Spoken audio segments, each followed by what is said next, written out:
A large, warm body moves slowly through predator-saturated water, its heart rate steady, its posture unguarded, its reactions delayed far beyond what a prey animal should tolerate at this size. The expected outcome is immediate selection against it, and yet the outcome never arrives. Only after this contradiction settles does the subject become visible. The capybara, the largest living rodent on Earth, a mammal that appears biologically misfiled, surviving not by speed, armor, or threat, but by failing to register as a problem. In ecosystems where crocodilians detect pressure waves, heat gradients, and sudden movement with brutal efficiency, this animal persists by remaining below every behavioral threshold that would justify a response.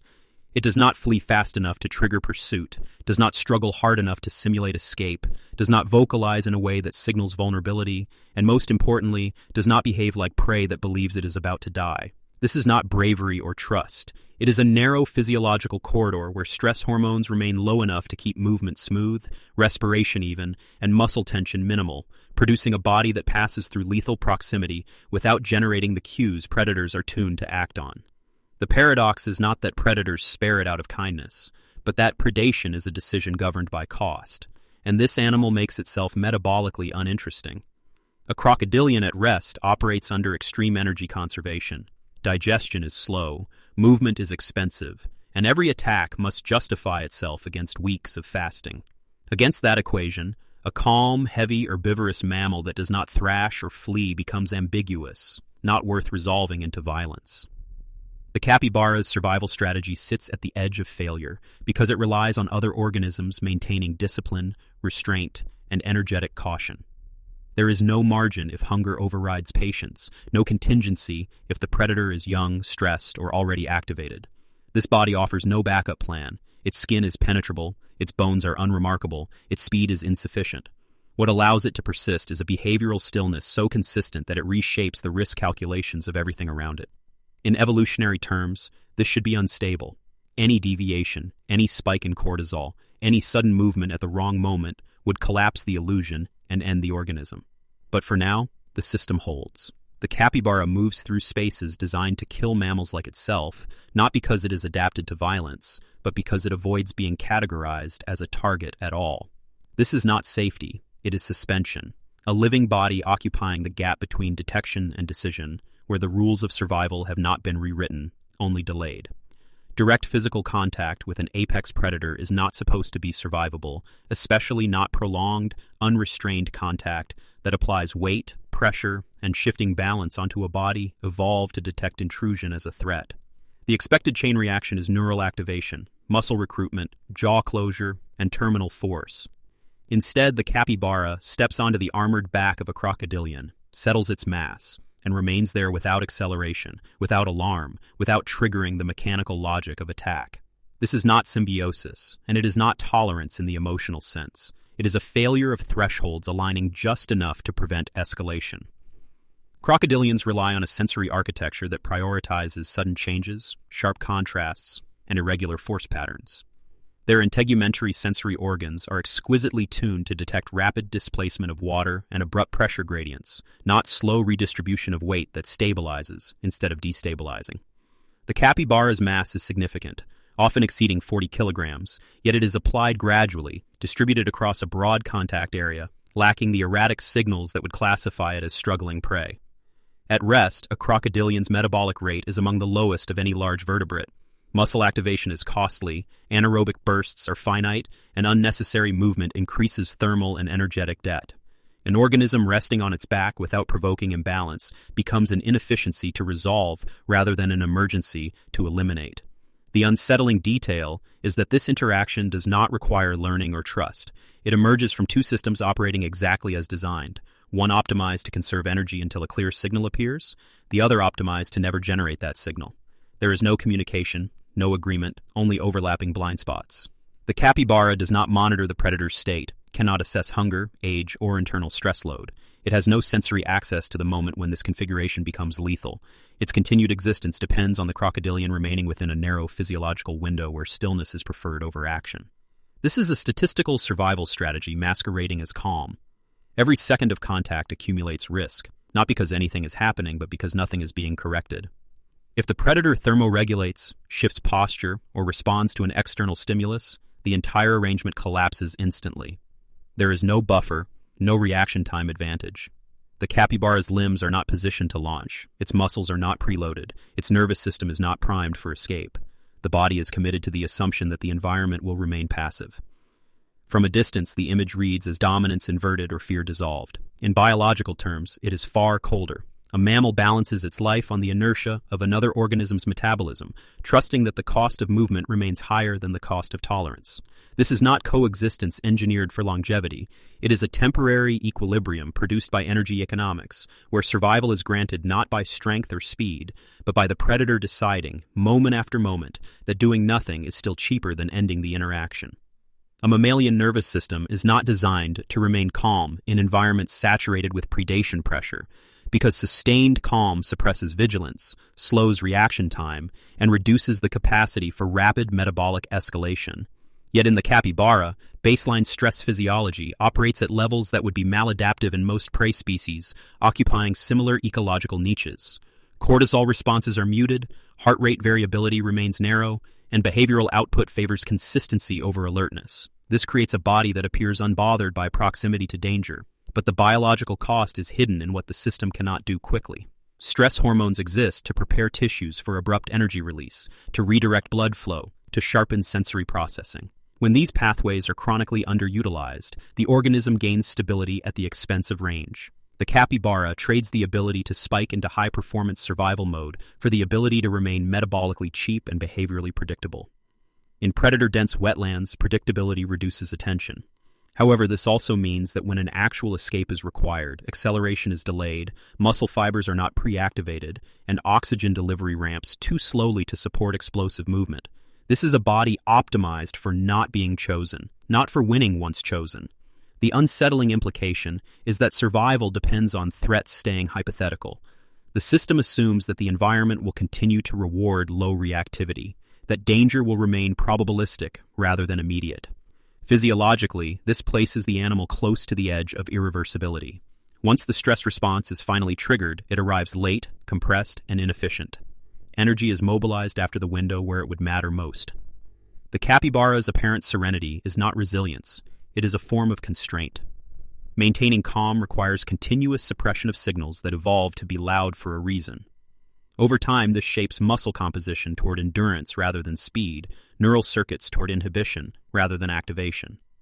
In isolation, none of this is fatal. In combination, it creates a creature that exists only as long as escalation remains unnecessary. The horror is not that the animal is unaware of danger, but that it has been selected to function as if danger rarely demands response. In ecosystems governed by thresholds, this is a gamble with no refund.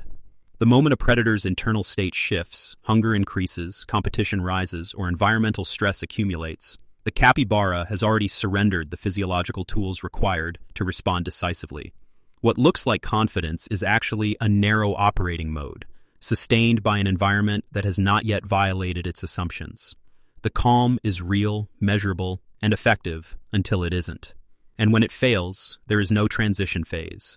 The system does not degrade gracefully. It simply encounters a demand it was never built to meet, and the cost of that mismatch is immediate, absolute, and final. High-density social living amplifies risk in large-bodied herbivores, increasing competition for resources, accelerating disease transmission, and magnifying the visibility of the group to predators. Despite this, capybaras form aggregations that can exceed dozens of individuals, concentrating biomass in open wetlands where concealment is minimal. The expected outcome is heightened predation and systemic collapse under environmental pressure. Instead, the structure persists, not because it is efficient, but because it distributes attention in a way that diffuses urgency. Predators assessing a dense group encounter a paradox of abundance without clear selection pressure. Targeting one individual requires movement, commitment, and the abandonment of energy conservation, while the group itself remains largely inert. From a distance, the mass reads as static. Within the group, individual capybaras maintain minimal spacing, reducing sudden movement and suppressing panic cascades that would otherwise convert social density into chaos. This coordination is not strategic in the cognitive sense. It emerges from uniform behavioral thresholds, similar body sizes, and synchronized daily rhythms. Everyone rests, feeds, and moves at roughly the same time, creating a system with low internal variance.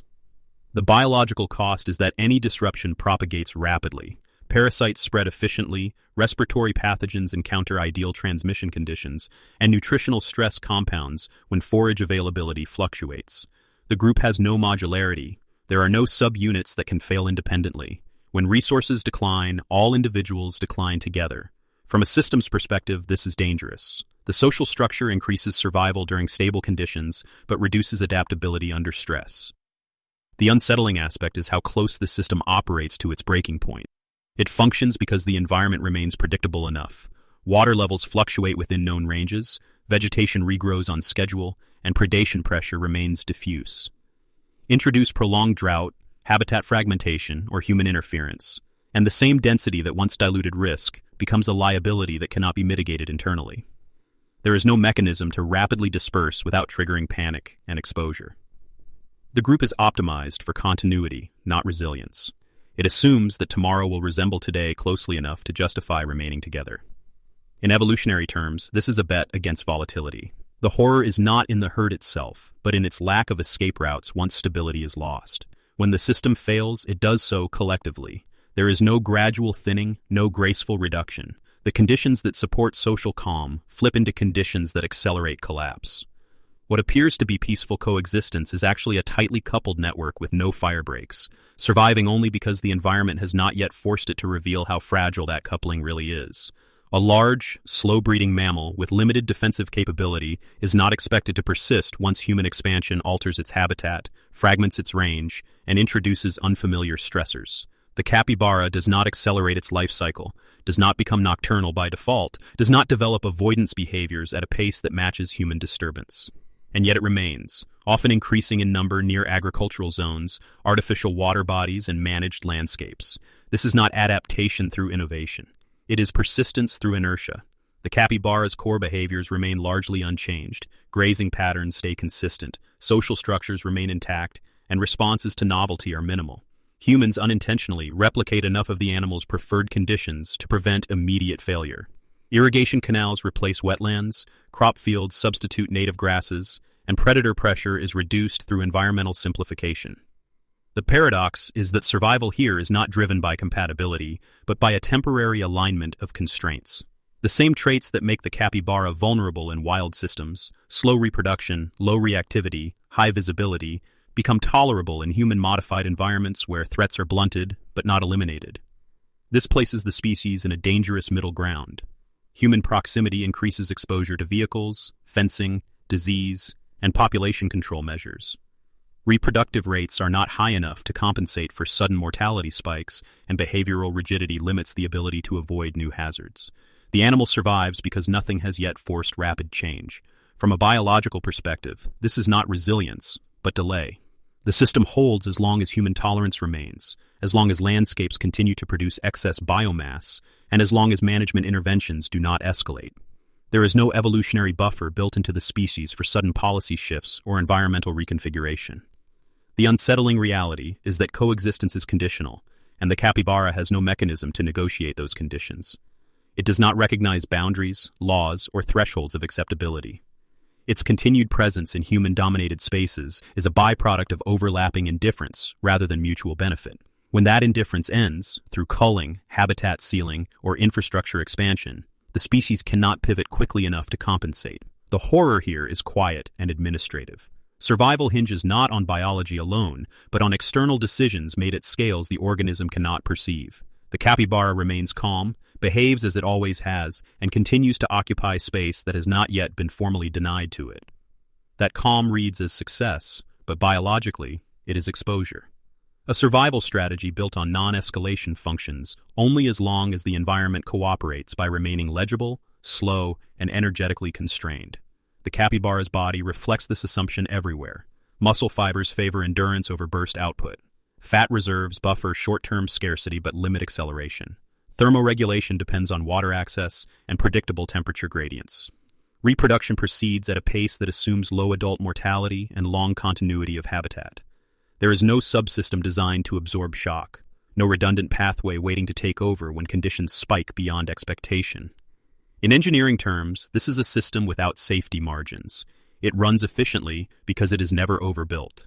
That efficiency is what allows it to exist in the first place, but it also defines the manner of its failure. When water dries too fast, when food quality drops sharply, when predation pressure concentrates instead of dispersing, when human control measures remove individuals faster than replacement rates allow, the body has nowhere to retreat.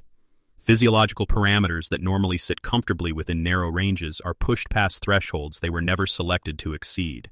Stress responses activate too late, social structures amplify rather than buffer loss, and behavioral calm becomes pathological inertia. The unsettling truth is that nothing has gone wrong in the design. The animal is not malfunctioning. It is operating exactly as evolved, in conditions that have shifted just far enough to expose the absence of contingency. From the outside, collapse appears sudden. From the inside, it is simply the first time the environment demands more than the system was built to provide. This is why the capybara feels wrong to observe. Not because it defies biology, but because it reveals a version of survival that works only under narrow assumptions, quietly, efficiently, and without drama until those assumptions break. There is no spectacle in the failure, no adaptation sequence, no gradual hardening. The body that once survived by being ignored is finally noticed, not by a predator, but by the environment itself, which does not hesitate, does not negotiate, and does not care that the strategy worked perfectly right up until the moment it didn't.